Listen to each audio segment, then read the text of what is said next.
மாண்புமிகு உறுப்பினர் கோ தளபதி. மாண்புமிகு பேரவைத் தலைவர் அவர்களே,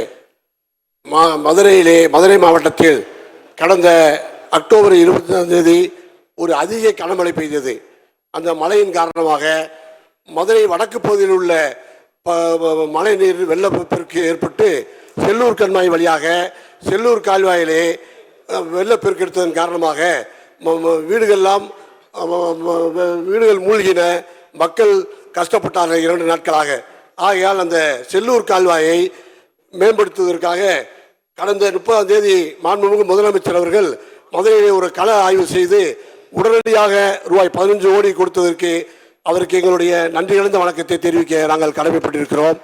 அதே போல மேலும் ஒரு நிரந்தர தீர்வாக செல்லூர் கால்வாயை 69 கோடி ரூபாயிலே நீர்வளத்துறையின் சார்பாக ஒரு மதிப்பீடு தயார் செய்யப்பட்டிருக்கிறது.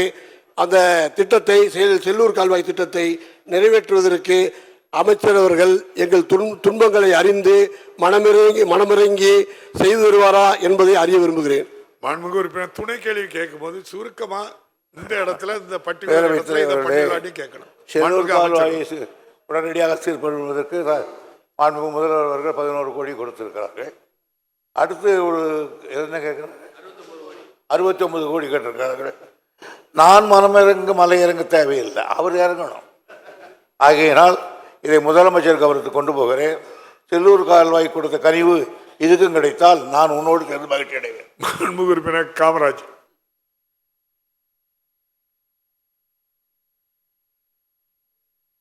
மாண்புமிகு பேரவைத் தலைவர் அவர்கள், திருவாரூர் மாவட்டத்தில் காவிரி பாசன பகுதி மற்றும் வெட்டாறு பாசன பகுதிகளில் ஆறுகளை விட பாசன வாய்க்கால்கள் மேடாகி கொண்டிருக்கிறது.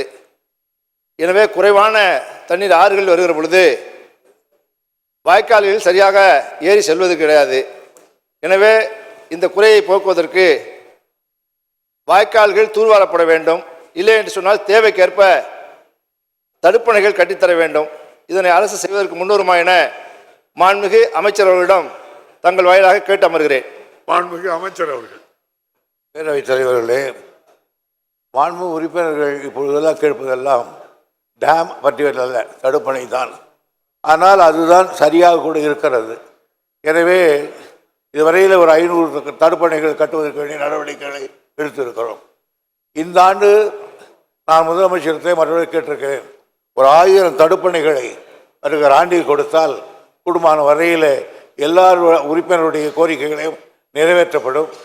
அதுதான் இன்றைக்கு நீர்வளத்துறையிலே செய்ய வேண்டிய ஒரு பெரிய திட்டமாக இருக்கிறது. காரணம், தடுப்பணை கட்டுவதன் மூலம் அங்கே ஒரு 6 அடி 4 அடி தண்ணீர் இருக்கிறார்.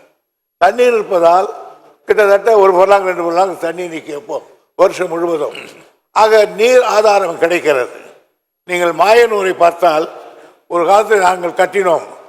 மாயனூர் அப்பொழுது வறண்ட பகுதி, இப்போது வளமான பகுதியாக இருக்கிறது.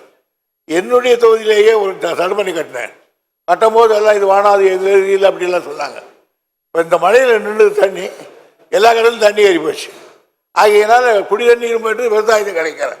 ஆகவே விவசாயத்திற்கு தேவையானது இப்பொழுது தடுப்பணைகள் தான். எனவே மாண்புமிகு உறுப்பினர் அவர்கள் சொன்னது போல அந்த தடுப்பணை கட்டுவதற்கு வேண்டிய நடவடிக்கை எடுத்தால் நிச்சயமாக உங்கள் கோரிக்கை ஏற்படும். தூர்வாருவது என்பது நீங்கள் குறிப்பிட்ட அந்த கால்வாய்களை கவனத்தில் கொள்கிறேன். இந்த ஆண்டு தூர்வாருகிறது இணைத்துக் கொள்ளலாம். மாண்புமிகு உறுப்பினர் தமிழரசி.